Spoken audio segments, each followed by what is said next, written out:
Hare Krishna,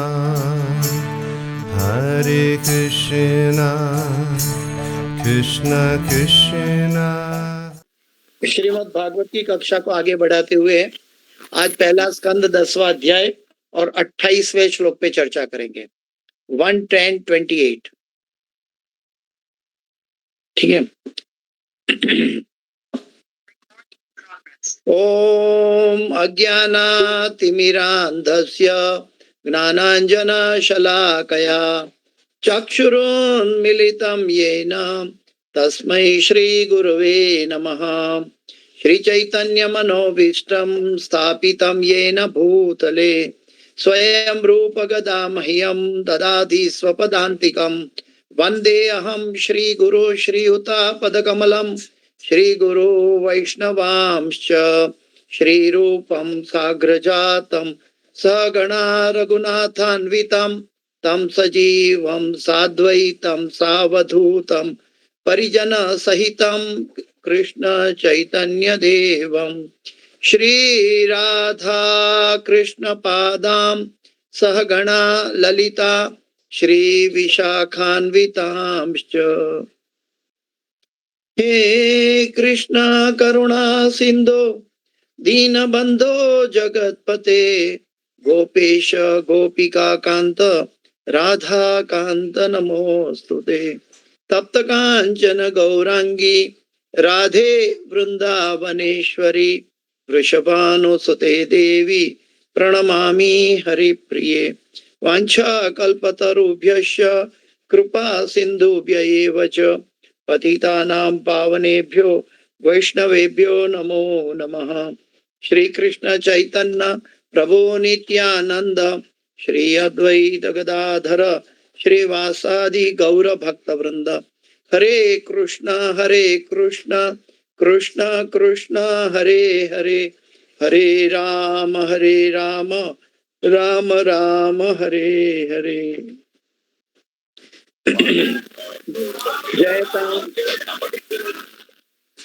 जयतां सुरतो पंगोर मम मंदमते गति मत्सर्वस्व पदाम्भोजो राधा मदन मोहनो। कृष्णाय वासुदेवाय देवकी नंदनाय च नंद गोपकुमाराय गोविंदाय नमो नमः, गोविंदाय नमो नमः, गोविंदाय नमो नमः। पंचतत्वात्मकं कृष्ण भक्त रूप स्वरूपकं भक्तावतार भक्ताख्यं नमामि भक्त शक्तिकं। गुरुवे गौरचंद्राय राधिकाये तदालये कृष्णाय कृष्ण भक्ताय तद्भक्ताय नमो नमः। नमः ओम विष्णुपदाय कृष्ण प्रेष्ठाय भूतले श्रीमदे जय पताका स्वामीति नामिने नमः। आचार्य पदाय कृपा प्रदायिने गौर कथा धामदाय नगर ग्रामतारिणे नमः। ओम विष्णुपदाय कृष्ण प्रेष्ठाय भूतले श्रीमदे भक्ति वेदांत स्वामीति नामिने नमस्ते सरस्वती देवे गौरवाणी प्रचारणे निर्विशेष शून्यवादी पाश्चात्य देशधारणे। जय श्री कृष्ण चैतन्य प्रभु नित्यानंद श्री अद्वैत गदाधर श्रीवासादि गौर भक्तवृंद। हरे कृष्ण कृष्ण कृष्ण हरे हरे, हरे राम राम राम हरे। ओम नमो भगवते वासुदेवाय, ओम नमो भगवते वासुदेवाय, ओम नमो भगवते वासुदेवाय। नारायणं नमस्कृत्यं नरं चैव नरोत्तमं देवीं सरस्वतीं व्यासं ततो जयं मुदीरयेत्। नष्टप्रायेषु अभद्रेषु नित्यं भागवत सेवया भगवते उत्तम श्लोके भक्तिर्भवति नैष्टकी। तो आज श्रीमद् भागवत की पहला स्कंद का 10वां अध्याय का 28वां श्लोक पे चर्चा कर रहे हैं। ये श्लोक का नाम, ये अध्याय का नाम है द्वारका के लिए भगवान कृष्ण का प्रस्थान। जैसे कि हम पिछले कई श्लोकों में देख चुके हैं कि भगवान भीष्मदेव का देह त्याग के बाद महाभारत के युद्ध के बाद जब पांडवों को सुरक्षित किया हस्तिनापुर में, और भगवान ने सोचा कि अभी मुझे द्वारका वापस जाना चाहिए, तब वो जाने की तैयारी हो रही है। वो रथ में अरुण विराजे है और हस्तिनापुर के महल के ऊपर सारी स्त्रियां जो भगवान को परमेश्वर मानती है, भगवान की महिमा का गुणगान करती है, जानती है भगवान के बारे में, ये सभी स्त्रियां जो हस्तिनापुर के महल के ऊपर इकट्ठी हो गई है पुष्प वर्षा करने के लिए, और ये स्त्रियां सभी आपस में बात कर रही हैं। इसी के ऊपर शुकदेव गोस्वामी परीक्षित महाराज को समझा रहे हैं। तो 110:28 नूनम्रत स्नान हुता दिनेश्वर समर्चितो यस्य गृहीत पाणिभिः पिबन्ति या सख्यधरामृतं मुहुः प्रजस्त्रिय सम्मुहुर्य दाशया नूनम्रत स्नान हुता दिनेश्वर समर्चितो यस्य गृहीत पाणिभिः पिबन्ति या सख्यधरामृतं मुहुः प्रजस्त्रिय सम्मुहुर्य दाशया नूनम्रत स्नान हुता दिनेश्वर समर्चितो यस्य गृहीत पाणिभिः पिबन्ति या सख्यधरामृतं मुहुः प्रजस्त्रिय सम्मुहुर्य दाशया। कोई दोहराना चाहेगा? हरे कृष्णा प्रभु जी। हरे कृष्ण। नूनम्रता स्नानहुता दिनेश्वर समर्चित ह्यस्य गृहीत पाणिभिः पिबन्ति या सखीयतरमृतं मुहुः ब्रजस्त्रिय सम्मुहुर्यदाशया। हरे कृष्ण। हरे कृष्ण। और कोई दोहराना चाहेगा? नहीं तो फिर अनुवाद पे चलते हैं। अनुवाद और तात्पर्य बाय श्री भक्ति वेदांत स्वामी श्रील प्रभुपाद महाराज की जय। इस श्लोक का मीनिंग बहुत सेंसिटिव है भौतिक दृष्टि से, लेकिन आध्यात्मिक दृष्टि से अपने आप में परिपक्व और परिपूर्ण है। प्रभुपाद जी ने अपने तात्पर्य में अंत में इसका बहुत स्ट्रॉन्ग खुलासा दिया है, तो प्रभुपाद जी के तात्पर्य में भी ध्यान रखिएगा। अनुवाद और तात्पर्य भाई श्री भक्ति वेदांत स्वामी श्रील प्रभुपाद महाराज की जय। हे सखियों, तनिक उनकी पत्नियों के विषय में सोचो जिनके साथ उनका पाणी ग्रहण हुआ था, यानी कि भगवान की 16,108 पटरानी की बात हो रही है।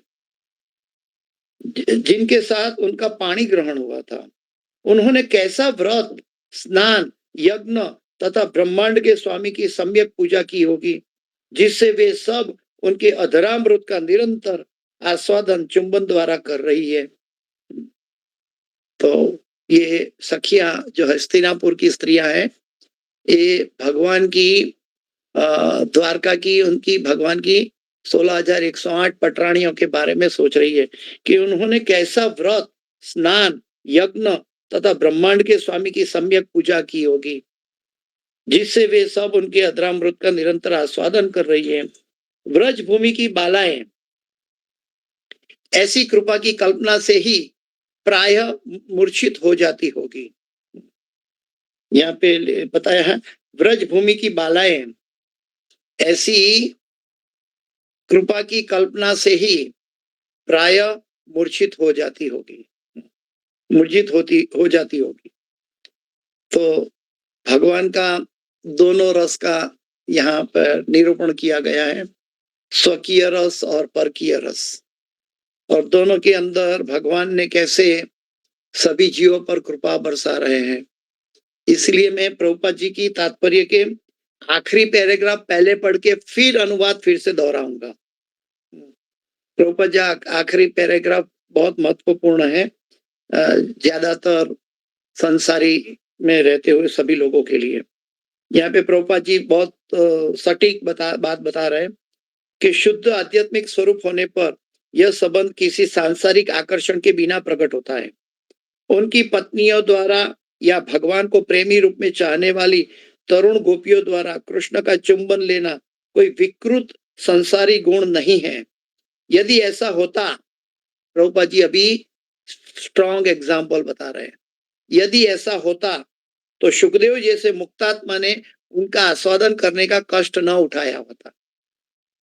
क्योंकि सुखदेव गोस्वामी तो जन्म से लेके वैसे ही निरपेक्ष थे, बिल्कुल वो क्या कहते हैं कि वो हमेशा अपनी दिव्य अवस्था में स्थित रहते थे। उनको ये भी नहीं है कि वो वस्त्र का धारण करते थे, वो तो हमेशा निर्वस्त्र रहते थे। और ऐसे महान सुखदेव गोस्वामी जो कि राधा रानी के शिष्य थे, वो इतने अवधूत दशा में कैसे भगवान की ऐसी लीलाओं की चर्चा करते हैं। प्रभुपाद जी ने ये सॉलिड डिस्कस किया है कि सुखदेव के जैसे मुक्तात्मा ने उनका स्वाद करने का कष्ट न उठाया होता तो वो परीक्षित महाराज को ये सब बातें नहीं बताते, क्योंकि वो अवधूत थे। लेकिन उन्होंने बताया, इसका मतलब ये चीज है वो अवधूत दशा में समझने के लिए योग्य है। नहीं भगवान, दूसरा एग्जाम्पल दे रहे हैं, नहीं भगवान श्री चैतन्य महाप्रभु गृहस्थ जीवन त्याग करने के पश्चात इन विषयों के प्रति आकृष्ट हुए होते हैं। नहीं श्री चैतन्य महाप्रभु गृहस्थ जीवन के त्याग करने के बाद इन विषयों के प्रति आकृष्ट हुए होते हैं। अगर ऐसी बात होती, सांसारिक या निम्न स्तर की बात होती, तो यहाँ पे ये प्रभुपाद जी ने ये दो स्ट्रॉन्ग एग्जाम्पल दिए हैं कि ये चैतन्य महाप्रभु श्रीमद् भागवत को अमलम पुराण कहते हैं। और चैतन्य महाप्रभु कहते हैं कि गोपी भर्तु पाद पद कमलय दास दासानुदास, और वो तब ये एग्जाम्पल लोगों को न देते अगर ये निम्न स्तर का संबंध होता तो। यह अवस्था कई जन्मों तक तपस्या करने के बाद प्राप्त होती है।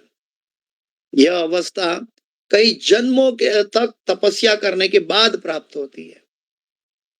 और सिंपल लॉजिक ये है, सिंपल लॉजिक ये है कि जो पूर्ण है, ओम पूर्णमद पूर्णमिदम पूर्णात् पूर्णमुदच्यते पूर्णस्य पूर्णमादाय पूर्णमेवावशिष्यते। भगवान सभी दिशा में, सभी दृष्टिकोण से पूर्ण है। तो पूर्ण को अपूर्ण के पास, यानी कि सभी जीवात्माएं अपूर्ण है, तो पूर्ण को अपूर्ण के पास जाने की आवश्यकता उत्पन्न न होती। अपूर्ण पूर्ण के पास जाते हैं, विद्यार्थी शिक्षक के पास जाते हैं, गुरुकुल में बच्चे गुरु के पास पढ़ने जाते हैं, गुरु उनके राजमहल में आके नहीं पढ़ाते हैं, और स्कूल के शिक्षक घर में नहीं आते, वो बच्चों को स्कूल में जाके बच्चों को शिक्षा देते हैं, क्योंकि शिक्षक को वो ज्ञान से पूर्ण है। तो पूर्ण को कभी अपूर्ण के पीछे नहीं जाना होता। अपूर्ण को लालसा है पूर्ण का संग करने का, ताकि वो धीरे धीरे अपनी मानसिकता से अपनी स्वाभाविक दृष्टि में नियुक्त होकर पूर्ण बने। तो इसीलिए यहाँ पे जो लीला की बात चर्चा हो रही है, उसमें भगवान की कोई भी भौतिक वासनाएं नहीं है। भगवान तो अपने आप में पूर्ण है, भगवान तो आत्माराम है, वो तो आत्मनिष्ठ है, वो स्वयं संतुष्ट है। तो फिर वो जैसे कहते हैं कि इस दुनिया की स्त्री से बढ़कर स्वर्ग की अप्सरा होती है, और स्वर्ग की अप्सरा से बढ़कर वैकुंठ की लक्ष्मियां होती है, और वो लक्ष्मियां से बढ़कर गोलोक की स्त्रियां होती है, और गोलोक की स्त्रियों से बढ़कर गोपियां होती है, और गोपियों से बढ़कर श्रीमती राधा रानी है। तो ऐसी अवस्था में उनके पास गोपी गण है जो गोलोक वृंदावन में, उनको त्याग कर भगवान कैसे स्वयं इस भौतिक जगत में अपूर्ण स्त्रियों के पीछे आते हैं।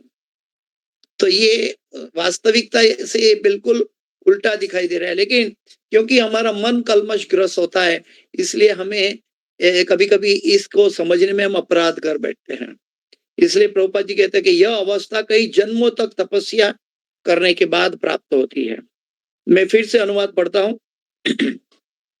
हे सखियों, तनिक उनकी पत्नियों के विषय में सोचो, जिनके साथ उनका पाणी ग्रहण हुआ था। सभी के साथ भगवान ने शादी की थी, विवाह किया था। उन्होंने कैसा व्रत, स्नान, यज्ञ तथा ब्रह्मांड के स्वामी की सम्यक पूजा की होगी, जिससे वे सब उनके अधरामृत का निरंतर आस्वादन, चुंबन कर रही है। ब्रजभूमि की बालाएं ऐसी कृपा की कल्पना से ही प्राय मूर्छित हो जाती होगी। वही वास्तव में देखे तो हम सब स्त्रियां हैं। भूमि रपो नलो वायु खम मनो बुद्धि वच अहंकार अहंकार इति यम में भिन्ना प्रकृति अष्टधा। हम पृथ्वी जल अग्नि वायु आकाश मन बुद्धि अहंकार, ये 8 तत्वों का भिन्न प्रकृति, ये प्रकृति की 8 तत्व है और प्रकृति स्त्री स्वरूप है। तो हम भी वास्तव में भले पुरुष का कपड़ा पहने या स्त्री का कपड़ा पहने, वास्तव में हम सब स्त्रियां हैं और एक ही परम पुरुष है और वो है भगवान श्री कृष्ण। जो ये चीज जानते हैं तो वो स्वाभाविकता से कभी भी भौतिक कलमशग्रस्त नहीं होंगे। दूसरी बात है कि यहाँ पे दिव्य रस की आस्वादन की बात है, यहाँ के भौतिक रस की वासना की बात नहीं है। आत्मेंद्रिय तृप्ति वांछा तारे नाम काम, कृष्णेंद्रिय तृप्ति वांछा धरे प्रेम नाम। ये जीव भगवान को प्रसन्न करना चाहता है। जीव अपनी अधूरी इच्छा को भगवान के समक्ष प्रकट करते हैं। या तो दूसरे शब्द में, जीव कभी भगवान को मिलने के लिए जो उनके पास आखिरी कदम में कुछ बच जाता है कि जो माइलस्टोन वो जीव अपने आप पार नहीं कर सकता अपनी लज्जा के कारण, तब भगवान उनके जीव और भगवान के बीच में का जो अवरोध है वो भगवान दूर करते हैं और उसी को भगवान का चीरहरण या रासलीला कहा जाता है। वास्तव में भगवान को कोई स्त्री के पीछे जाने की आवश्यकता नहीं है। इसलिए हमें इसके अंदर बहुत सेंसिटिवली समझना चाहिए कि भगवान जीव की इच्छा पूरी करते हैं, भगवान जीव की इच्छा पूरी करते हैं और तब हम भगवान के साथ मिल सकते हैं। और वास्तव में है भी क्या, गीता में भगवान कहते हैं मय्याध्यक्षेन प्रकृति सूयते सचराचरम। ये प्रकृति भगवान की अध्यक्षता में काम कर रही है। ये प्रकृति स्त्री स्वरूपा है और ये प्रकृति के अंश हम है हमारा शरीर। तो हमारा शरीर प्रकृति का बना हुआ है, प्रकृति स्वरूपा है, प्रकृति का अध्यक्ष भगवान की निगरानी में चल रहा है। तो यहाँ पे कोई भगवान से कोई परकिया या स्वकिया एक दृष्टि से नहीं है। हम सब we all belong to Krishna, लेकिन सभी जीवों को एक आंशिक स्वतंत्रता प्रदान की गई है। उस स्वतंत्रता का उपयोग करके जीव भगवान के पास लौटने की चेष्टा करता है और उसी के बारे में ये स्त्रियां चर्चा कर रही है कि उन्होंने कैसा व्रत, स्नान, यज्ञ और ब्रह्मांड के स्वामी की सम्यक पूजा की होगी। तो वास्तव में ये श्लोक का खास जिम ये है कि हम भगवान को कैसे पाए, तो क्या व्रत करें, क्या स्नान करें, क्या यज्ञ करें और क्या सम्यक स्वामी की पूजा करें कि जैसे भगवान हमारे स्वामी बने। तो ये अपने आप में एक साधना की, अपने आप में अपनी उत्कंठा, अपने अंदर जो लैकिंग भाव है, जो कमियां हैं, वो दूर करने का भाव है ये हस्तिनापुर की स्त्रियों का। ये मजाक मस्ती नहीं है। दूसरी बात है कि यहाँ पे बताया कि व्रज की बालाएं ऐसी कृपा की कल्पना से ही प्राय मूर्छित हो जाती होगी, क्योंकि उनको तो भगवान का एक विप्रलंब भाव में है। वो व्रज की जो गोपियां हैं वो द्वारका की स्त्रियां से भी अधिक भगवान को प्यारी है, तो ये विप्रलंब भाव में है। तो आइए प्रभुपाद जी के साथ चलते हैं तात्पर्य में। तात्पर्य भाई ऐसी भक्ति वेदांत स्वामी श्रील प्रभुपाद महाराज की जय। शास्त्रों में दिए गए धार्मिक अनुष्ठान बद्ध जीवों को सांसारिक गुणों से परिशुद्ध करने के निमित्त है। सबसे पहला स्टेटमेंट ही इंपॉर्टेंट है। शास्त्रों में दिए गए धार्मिक अनुष्ठान बद्ध जीवों को सांसारिक गुणों से परिशुद्ध करने के निर्मित है, जिससे वे धीरे धीरे परमेश्वर की दिव्य सेवा करने का अवसर पाने की अवस्था तक ऊपर उठ सके।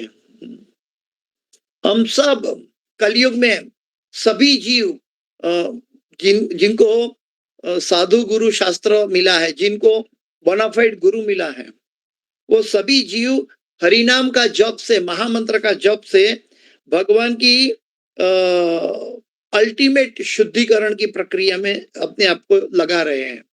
अभी हमें पता नहीं है कि हम महामंत्र का जप कर रहे हैं, इसके पीछे क्या फल हो सकता है, लेकिन ये हमारे लिए अज्ञात सुकृति बनी रहेगी।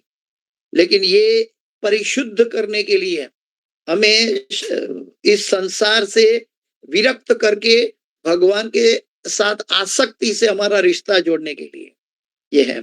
क्योंकि भगवान को पाने का एकमात्र रास्ता है लौल्यम। हमारा ज्ञान भगवान को नहीं चाहिए, भगवान के पास संवित शक्ति है। हमारा ज्ञान भगवान को जरूरत नहीं है।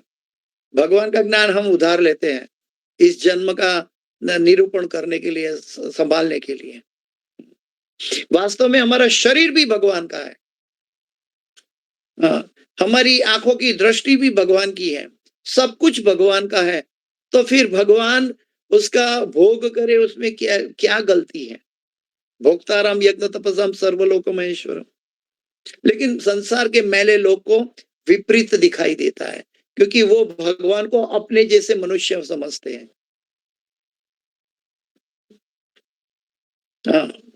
जिससे वे धीरे धीरे परमेश्वर की दिव्य सेवा करने का अवसर पाने की अवस्था तक ऊपर उठ सके। और गुरु कृपा से दीक्षा के बाद हम सब भक्तों को भगवान ने हमें दिव्य सेवा हाथ में प्रदान कर दी है। 16 माला हरे कृष्ण महामंत्र का जप, ये दिव्य सेवा है। इससे बढ़कर सेवा हमारे पास या ब्रह्मा के पास भी नहीं है। लेकिन हमें इस सेवा का मोल नहीं मालूम है, इसलिए हम कैजुअल ले रहे हैं। ये दिव्य सेवा है, क्योंकि कोई भी भौतिक पदार्थों से हम भगवान को भज नहीं सकते, भगवान को पा नहीं सकते। लेकिन भगवान के धाम की संपत्ति, भगवान के नाम से हम भगवान तक पहुंच सकते हैं।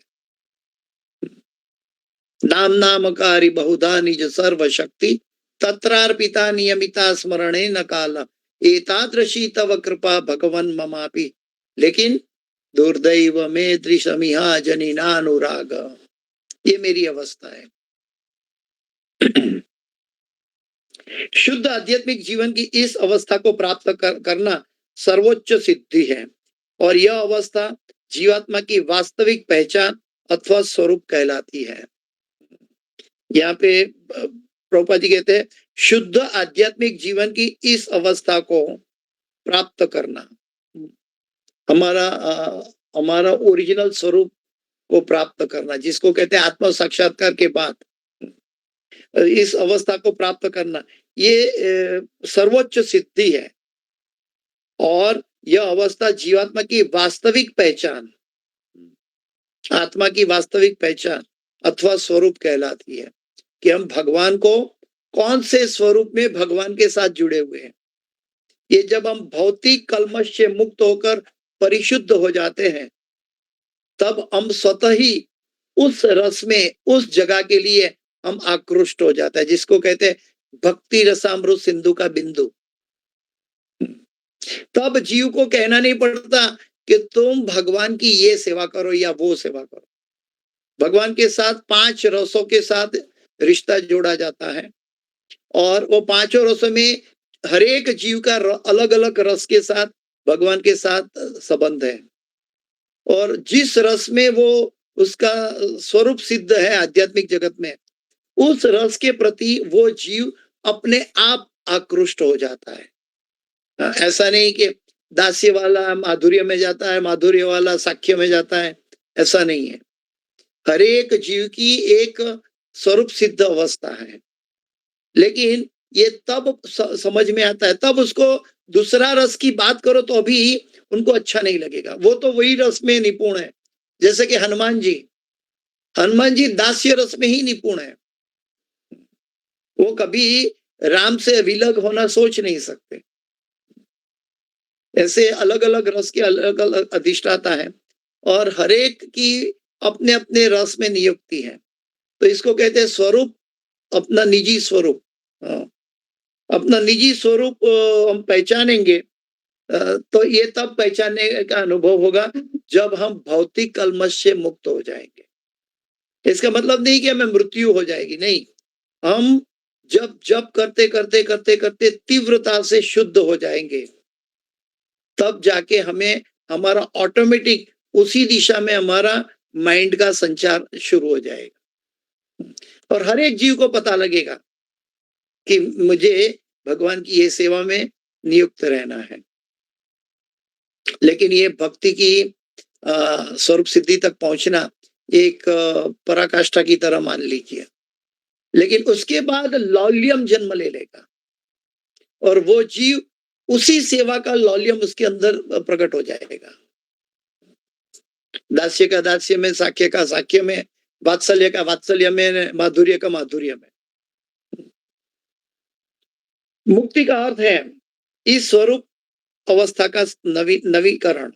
मुक्ति का अर्थ है इस स्वरूप अवस्था का नवीकरण। स्वरूप की उस पूर्ण अवस्था में जीव प्रेम भक्ति की 5 अवस्थाओं में स्थापित होता है। स्वरूप की उस पूर्णावस्था में जीव प्रेम भक्ति की 5 अवस्था में स्थापित होता है, जिनमें से एक अवस्था माधुर्य रस है अथवा युगल प्रेम की मनोदशा भी है। भगवान सदैव अपने में पूर्ण होते हैं। प्रभुपाद जी के ये शब्द ध्यान से सुनिए। भगवान सदैव अपने में पूर्ण होते हैं, अतएव उन्हें अपने लिए किसी प्रकार की लालसा नहीं रहती। आपने अब 56 भोग से पेट भर लिया है और अपनी प्रिय स्वादिष्ट वानगियों से ओवर खा लिया है। उसके बाद अगर आपको कोई खाने के लिए न्योता दे तो आप क्या करोगे? आपको कोई इच्छा नहीं होगी। बोलेंगे अभी तो नहीं हो सकता, अभी मेरे मुंह में एक निवाला तक मैं नहीं डाल सकता हूँ, इतना मैंने खा लिया है। तो भगवान तो हर तरह से पूर्ण है, किंतु अपने भक्त के जो प्रभुपाद जी का एग्जाम्पल बिल्कुल सचोट और सटीक है। किंतु अपने भक्त के प्रगाढ़ प्रेम की पूर्ति के लिए वे स्वामी, सखा, पुत्र या पति बनते हैं। दास्य रस में स्वामी बनते हैं, साक्ष्य रस में सखा बनते हैं, वात्सल्य रस में पुत्र बनते हैं या माधुर्य रस में पति बनते हैं। ये सब भगवान का जीवों के साथ अलग अलग रसों में विनिमय है, रिश्ता है।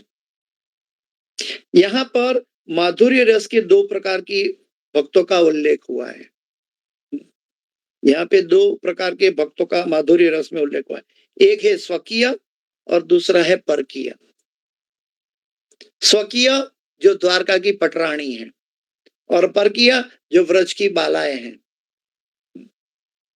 दोनों ही संबंध भगवान कृष्ण के साथ माधुर्य रस के होते हैं, दोनों ही संबंध।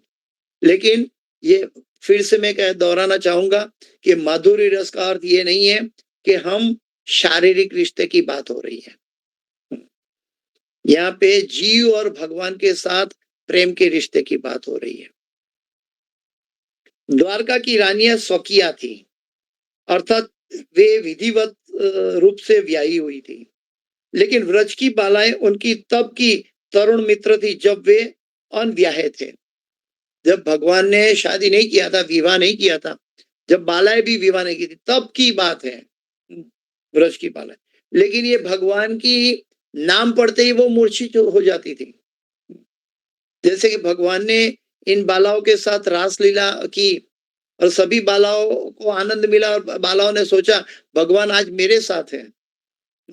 ऐसा सोचने से ही भगवान अदृश्य हो गए कि इतना तनिक भी आपको अहंकार आ गया भगवान मेरे पास है, तो भगवान कहे ये मैल आ गया, तुरंत भगवान अदृश्य हो गए। और फिर ये बालाएं हर जगह जमीन के भूमि के कदम को देखती है, वृक्ष की लता को पूजती है, भंवरे को पूजती है, सब पूरी तरह बावरी हो गई है, मूर्छित हो गई है। कितनी गोपियां मूर्छित होकर गिर गई है, कितनी गोपियां मूर्छित होकर गिरते गिरते पागल सी प्रकृति को पूछ रही है कि मेरा कन्हैया कहाँ गया। तो भगवान के पास किसी तरह का मैल का पदार्पण नहीं हो सकता। भगवान 16 वर्ष की उम्र तक वृंदावन में रहे और पास आड़ोस की लड़कियों के साथ उनका मैत्री भाव परकीय था।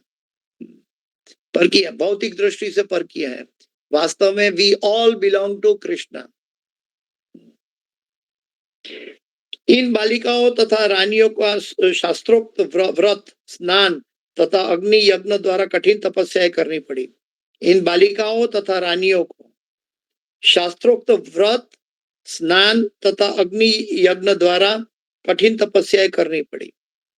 जैसे कि हम जानते हैं कि भगवान राम दंडकारण्य में वनवास में थे, तब ऋषि मुनि भगवान की सेवा करना चाहते थे और भगवान ने कहा इस जन्म में मैं आपका इच्छा पूरी नहीं कर सकता, मैं द्वापर के कृष्ण के स्वरूप में आऊंगा, तब आपकी इच्छा पूरी होगी। और वही ऋषि मुनि अभी सब गोपियां बनी हैं। तो हम ऋषि मुनि के शरीर और गोपियों के शरीर को नहीं देखते हैं, भगवान वो आत्मा के दिया हुआ वचन पूरा करते हैं। लेकिन ये सब अनुष्ठान अपने आप में पूर्ण नहीं है। ना हम वेदे न तपसा न ज्ञाने न चेतया, न सकाम कर्म या ज्ञान का अनुशीलन या योग की सिद्धि से अपने में पूर्ण है। हम कुछ भी कर ले इस भौतिक जगत में अपने आप में पूर्ण नहीं है। इसलिए तो चतुश्लोकी गीता में भगवान कहते हैं, चतुश्लोकी गीता में भगवान क्या कहते हैं, कहते तेषाम सतत युक्तानाम भजताम प्रीति पूर्वकम ददामी बुद्धि योगम तम ये नमाम उपयांति ते, ये भगवान कहते हैं। लेकिन उसके बाद वाला श्लोक में क्या कहते हैं, भगवान कहते हैं तेषाम एवानुकंपार्थम हम अज्ञान जम तमः, अनुकंपा करता हूं मैं, इसीलिए नहीं कि तुम मेरे से युक्त हो इसलिए नहीं। भगवान कहते हैं मैं अनुकंपा करता हूं। क्यों? क्योंकि कोई भी भौतिक पदार्थ के द्वारा हम भगवान तक नहीं पहुंच सकते। भगवान की कृपा के बिना हम भगवान को कभी नहीं जान सकते। भगवान की कृपा के बिना हम इस जगत में कोई भी रसास्वाद नहीं चख सकते। भगवान की कृपा के बिना हम भगवान का नाम नहीं ले सकते। भगवान की कृपा के बिना हमारी हाथ में लगी हुई माला, एक माला का बीट आगे नहीं खिसक सकता। हम कहते हैं मूर्खतावश कि ये मेरा हाथ है, लेकिन भगवान अगर इस हाथ की शक्ति खींच ले तो ये शून्यवत हो जाएगा, ये हाथ कुछ नहीं कर पाएगा। हम कहते हैं हमने अपनी आंखों से देखा है, अगर भगवान हमारी आंखों की रोशनी ले ले तो हम आंखों से कुछ नहीं देख पाएंगे। ये मूर्खतावश एक भ्रामक अवस्था हमने खड़ी की है, ये मेरी आंख है, ये मेरा हाथ है, ये मेरा शरीर है। वास्तव में हम सब भगवान के हैं और भगवान के द्वारा भोग्य हैं, लेकिन हमारी इंद्रिया भी भगवान के लिए भोग्य है। सर्वोपाधिर विनिर्मुक्तम तत्परत्वेन निर्मलम ऋषिकेन ऋषिकेश सेवनम भक्ति रुच्यते। हमारी इंद्रियों के स्वामी की सेवा में लगानी चाहिए, लेकिन हम भौतिक प्रकृति पर आधिपत्य जमा कर मैं ये शरीर हूं, मेरा ये आइडेंटिफिकेशन है, मेरा ये आधार कार्ड है, मेरा ये पान कार्ड है, मैं इतना कमाता हूं, मैं इतना प्रतिष्ठित हूं, ये सब भ्रामक अवस्थाएं हैं। ये मेरा शरीर है, ये मेरी पत्नी है, ये मेरा बच्चा है, सब भ्रामक अवस्था है। वास्तव में गीता में भगवान कहते हैं हम बीज प्रद पिता, लेकिन मुझे एक पिता बनने का एक डुप्लीकेट ड्रामा का रोल दे दिया गया कि मैं पिता बन गया, लेकिन वास्तव में तो भगवान पिता है, हम बीज प्रद पिता। तो इस जगत में वास्तव में जो भगवान का भक्त है वो चारों तरफ भगवान का शक्तियां है, भगवान का स्वरूप को दिखता है। इसलिए नरसिंह मेहता अपने भजन में कहते हैं अंते तो हेमनु हेमो घाट घड़िया पछी नाम रूप जूझवा, अंते तो हेमनु हो हेम होए अखिल ब्रह्मांड मा एक तू श्री हरि जुजवे रूपे अनंत भासे। जुजवे रूपे अनंत भाव से। कभी हमें लगता है कि मैं सहिष्णु कृष्णदास हो, ये ईशानी राधिका देवी दासी है, ये वो माता जी, ये प्रभु जी है, लेकिन ये सब हमारा बाह्य शरीर, हमारी आत्मा की आंशिक इच्छा को पूर्ण करने का मौका दिया जा रहा है। लेकिन हम जब भगवान को भूलकर अपने आप के प्रति स्थिर हो जाता है, तब हम जन्म मृत्यु जरा व्याधि की जकड़ में आ जाते हैं। ये हम अच्छी तरह हर क्लास में चर्चा करते हैं, और ये भागवत, ये प्रभुपाद जी के तात्पर्य हर श्लोक में, हर क्लास में ये सब चर्चा करते हैं।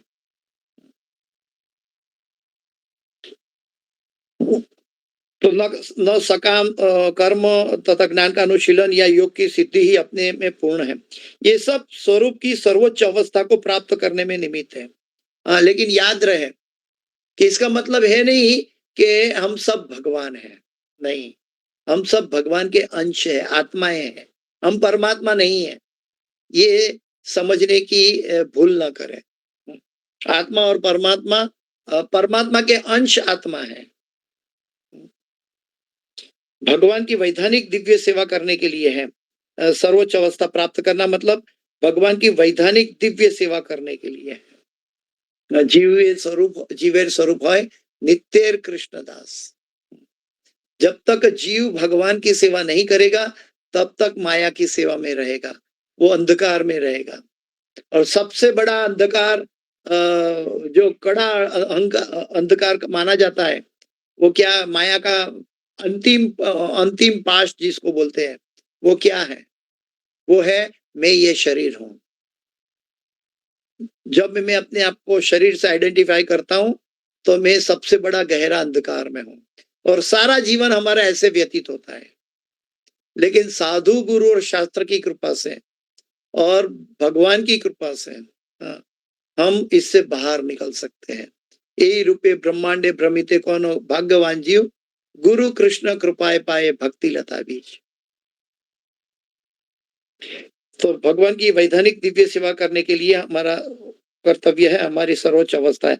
प्रत्येक व्यक्ति को इन 5 अवस्थाओं में से किसी एक से भगवान से संबंध स्थापित करना होता है। कोई भी एक स्वरूप से, हम कोई भी एक रस में हम ऑटोमेटिक स्थापित करना होता है। और शुद्ध आध्यात्मिक स्वरूप होने पर यह संबंध किसी सांसारिक आकर्षण के बिना प्रकट होता है। जैसे मीराबाई का भगवान से जो रिश्ता था, वो शुद्ध परिपक्व अवस्था में था। मेरे तो गिरधर गोपाल दूसरों न कोई, वहां दूसरा कोई था ही नहीं। वहां तक कि उनके अपने सोकोल्ड भौतिक पति ने उनको जहर पिलाना चाहा, और भगवान का प्रसाद मानकर मीराबाई ने ग्रहण कर दिया। मेरे तो गिरधर गोपाल दूसरों न कोई। तो मीराबाई का एक सुंदर मंदिर भी है वृंदावन में। और मीराबाई जब निधिवन में गई थी, वहां पे जब चर्चा करने गई थी, तो वहां की कथा में आता है कि गोस्वामी वहां बैठे थे और बोलते थे कि एक स्त्री, एक भक्त स्त्री आपको मिलने आई है। तो बता रहे कि हम स्त्री को नहीं मिलते हैं, हम तो सब अवधूत है, साधु है। तो मीराबाई हंसने लगी और बोली कि मैंने तो सुना था कि व्रज में तो एक ही पुरुष, परम पुरुष श्री कृष्ण है, और बाकी तो सब स्त्री स्वरूप है। तो तुम कौन से पुरुष हो गए हो? मेरे तो गिरधर गोपाल है, तुम दूसरे कौन से पुरुष हो गए? तब उस गोस्वामी ने तुरंत मीराबाई को चर्चा करने के बुलाया और स्वीकार किया कि ये कोई सामान्य अवस्था की स्त्री नहीं है, ये दिव्य अवस्था में, दिव्य स्थिति में स्वरूप सिद्ध हो गई है, और वो अपने आप को भगवान की स्त्री मानती है। मेरे तो गिरधर गोपाल दूसरों न कोई। और हम ऐसा इमिटेट नहीं करते हैं। कई लोग कहते हैं कि इमिटेट लोग करते हैं साजिया बनकर। हमें इमिटेट करना नहीं सीखना है, हमें ये चैलेंज कर, जो इमिटेट करता है उनको ये चैलेंज करना है, आज की तारीख में कितने नरसिंह मेहता प्रकट हुए, कितनी मीराबाई प्रकट हुई? ये तो लाखों करोड़ों में एक है। मतलब स्वरूप सिद्ध अवस्था हमें भगवान ने गुरु के द्वारा हमें जो व्यवस्था की है, हरे कृष्ण कृष्ण कृष्ण हरे हरे, हरे राम राम राम हरे हरे, इसी माध्यम से हम अपने आप को ये अवस्था तक पहुंच सकते हैं।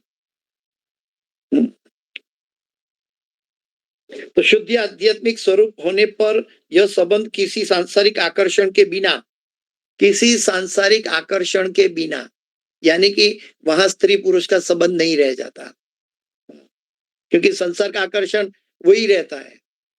लेकिन यहाँ इसके आकर्षण के, यहाँ प्रभुपाद जी लिखते हैं कि किसी संसारी आकर्षण के बिना, जिसके लिए चैतन्य चरितामृत में कृष्णदास कविराज गोस्वामी कहते हैं, आत्मेंद्रिय तृप्ति वांछा तारे नाम का, कृष्णेंद्रिय तृप्ति वांछा धरे प्रेम का। उनकी पत्नियों द्वारा या भगवान को प्रेमी रूप में चाहने वाली तरुण गोपियों द्वारा कृष्ण का चुंबन लेना कोई विकृत संसारी गुण नहीं है, ये विकृतता नहीं है, क्योंकि ईशावास्यम इदम सर्वम। मैं मेरे बच्चे को या मेरी बेटी को ये किस करता हूं, तो ये मेरी बेटी है या मेरा बेटा है। ठीक वैसे ही सभी जीव भगवान के हैं। अहम बीज प्रदप पिता। तो भगवान कुछ भी कर सकते हैं अपने जीवों के साथ, लेकिन ये विकृत स्वरूप तब दिखाई देता है जब हम भौतिक शरीर के रिश्ते को देखते हैं। इस जगत में रहकर हमारा मन मैला होता है, क्योंकि हमने इस मैल के परे कुछ देखा नहीं, सोचा नहीं, समझा नहीं। इसलिए प्रभुपाद जी लिखते हैं कि ये अवस्था कई जन्मों तक तपस्या करने के बाद प्राप्त होती है। यदि ऐसा ही होता तो सुखदेव जैसे, अभी प्रभुपाद जी फिर से मैं ये बात दोहरा रहा हूं अंत वाली, कि यदि ऐसा होता तो सुखदेव जैसे मुक्तात्मा, अवधूत थे सुखदेव गोस्वामी, स्त्रियां भी शरीर नहीं ढकती थी। अगर स्त्रियां सरोवर में स्नान कर रही थी और जब सुखदेव गोस्वामी निकले तो स्त्रियों को अपना वस्त्र ढकने की आवश्यकता ना हुई, लेकिन उनके पिता व्यासदेव जी निकले तो सभी स्त्रियों ने जाकर अपने कपड़े ढक दिए, अपना शरीर।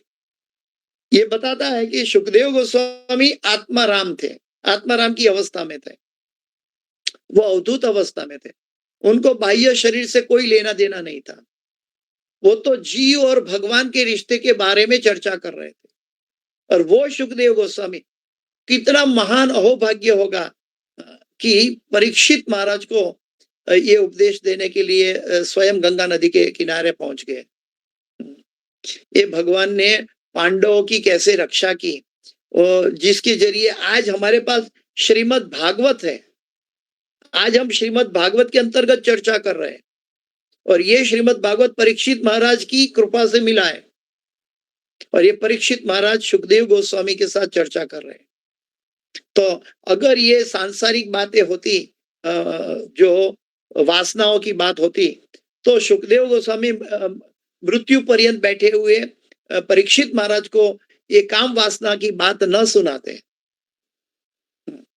लेकिन सुखदेव गोस्वामी परीक्षित महाराज को ये शुद्ध अवस्था की बात बता रहे हैं।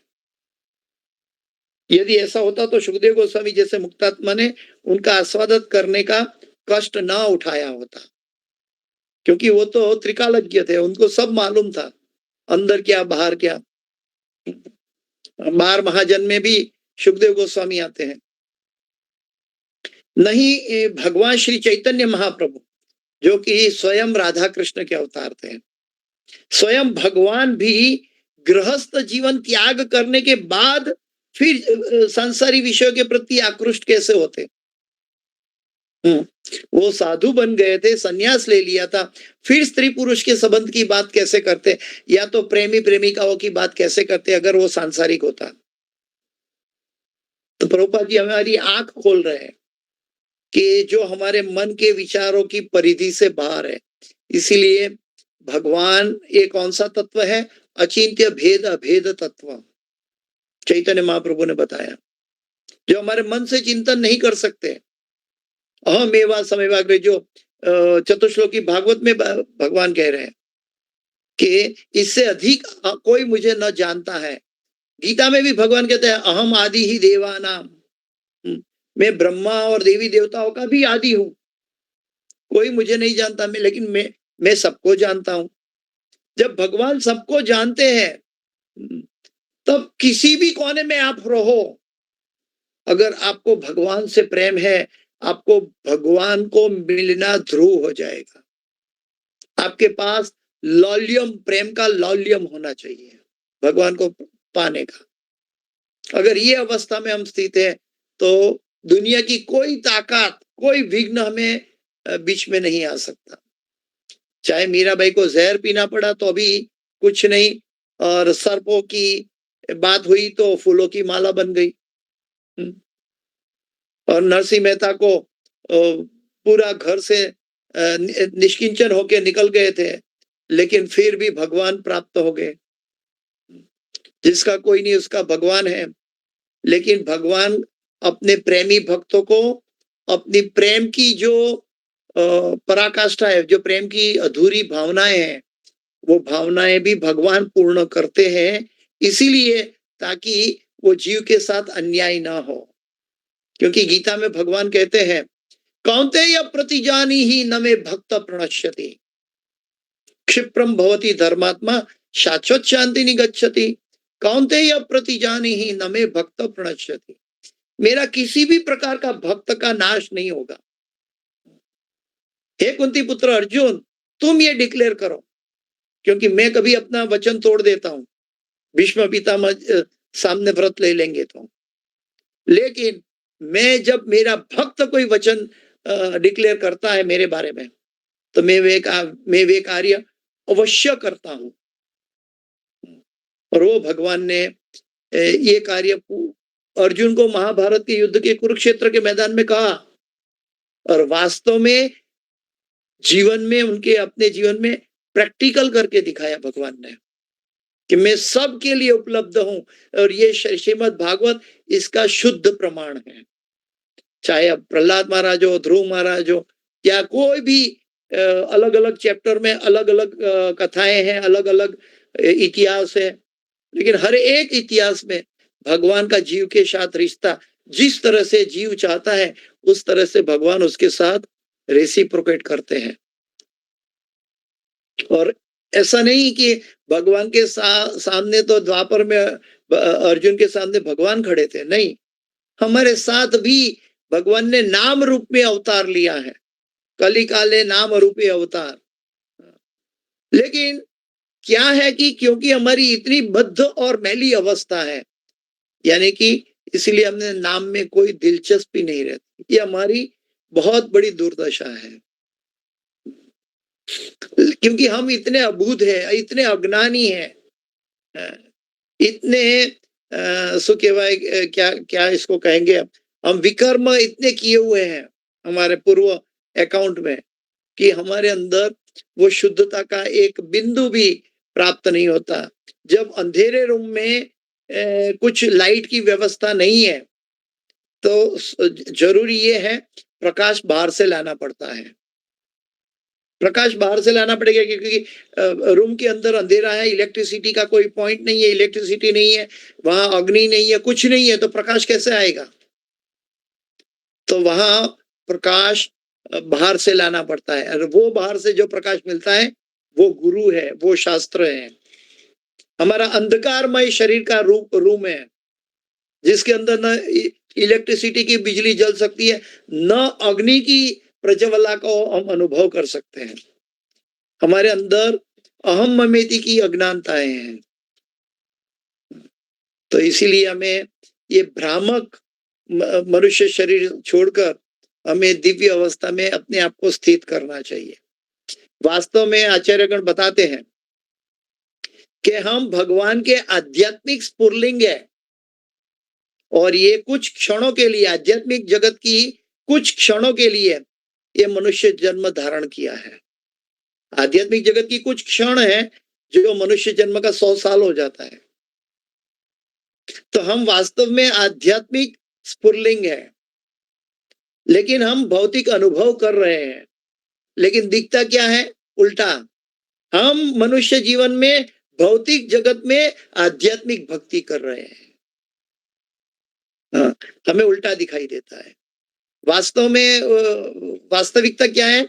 हम आध्यात्मिक है, क्योंकि ममे वांछो जीव लोके जीव भूत सनातन, हम भगवान के अंश है, हम कभी भौतिक हो ही नहीं सकते। लेकिन भौतिक आवरण चढ़ाकर अपने आप को भौतिक मान बैठे हैं। ये कंडीशनल बद्ध अवस्था है। देखिए सिंह सर्कस में सिंह की जो गर्जना होती है और उसको आग की ज्वाला से पसार करना होता है, तो उसको सिंह को भूखा रख के कंडीशन बनाया जाता है और फिर सिंह को लगेगा मैं ये ज्वाला से नहीं कूदूंगा तो मुझे खाना नहीं मिलेगा, इसलिए हंटर की ताबूक पर वो आग की रिंग से बीच में से निकल जाता है। नहीं तो सिंह की खुद की अवस्था है, वो हंटर को मार के खा सकता है। वैसे हम इस जगत में हम कृष्ण को हमारे लिए हमारे पास बुला सकते हैं। कई संतों का चरित्र है, भगवान आए हैं उनके पास। सूरदास जी थे, उनके पास भगवान आए थे।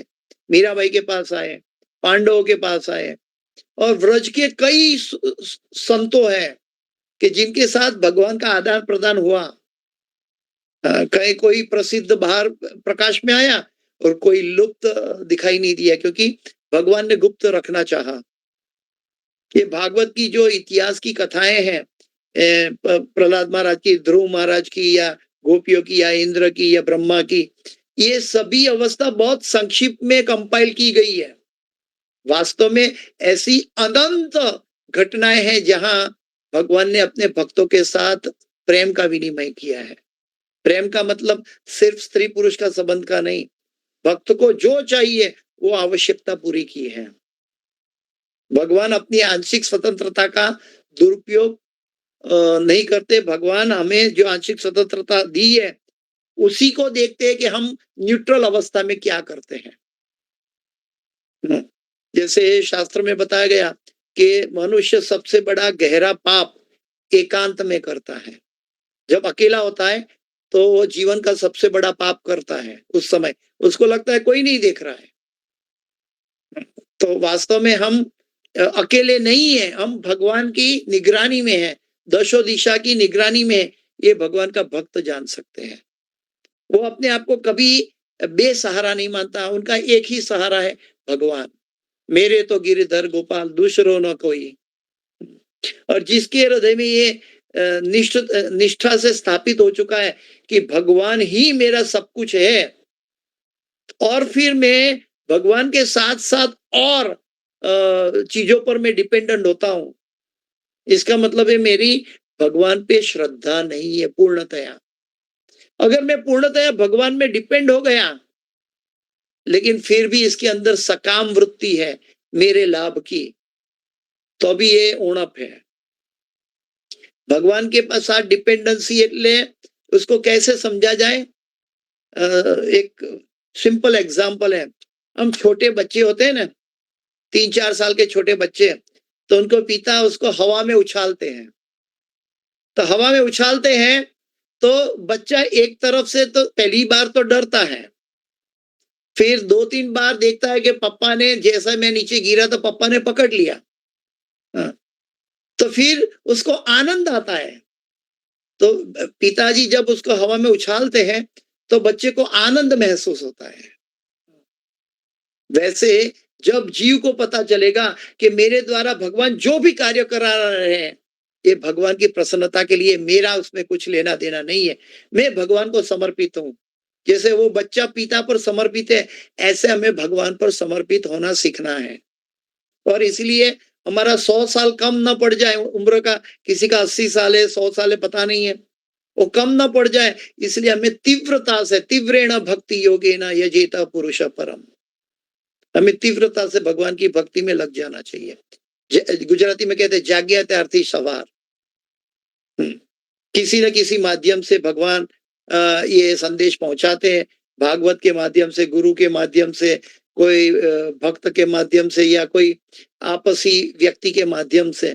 लेकिन इसका हम न्यूट्रल अवस्था में कैसे उसको लेते हैं, हम उसको ठीक हम ममिति अपनी इंद्रियों के लिए लेते हैं या भगवान की इंद्रियों के लिए लेते हैं, ये हमें देखना होगा। तो इसके साथ में अपनी वाणी को विराम दे रहा हूं। इस क्लास की कोई भी सुकृति है, मेरे गुरु महाराज हिज होलीनेस जय पताका स्वामी आचार्यपाद गुरु महाराज और हिज डिवाइन ग्रेस एसी भक्ति वेदांत स्वामी शिला प्रभुपाद महाराज और प्रभु की, भगवान की है। और इस क्लास के अंदर कोई भी त्रुटि, गलती, क्षति रह गई है, मेरी अपनी है कृपया मुझे क्षमा करें। वांछा कल्पतरुभ्यश्च कृपा सिंधुभ्यैव च पतितानां पावनेभ्यो वैष्णवेभ्यो नमो नमः। अनंत कोटि वैष्णव वृंद की जय। श्रीमद् भागवतम की जय। Hari Hari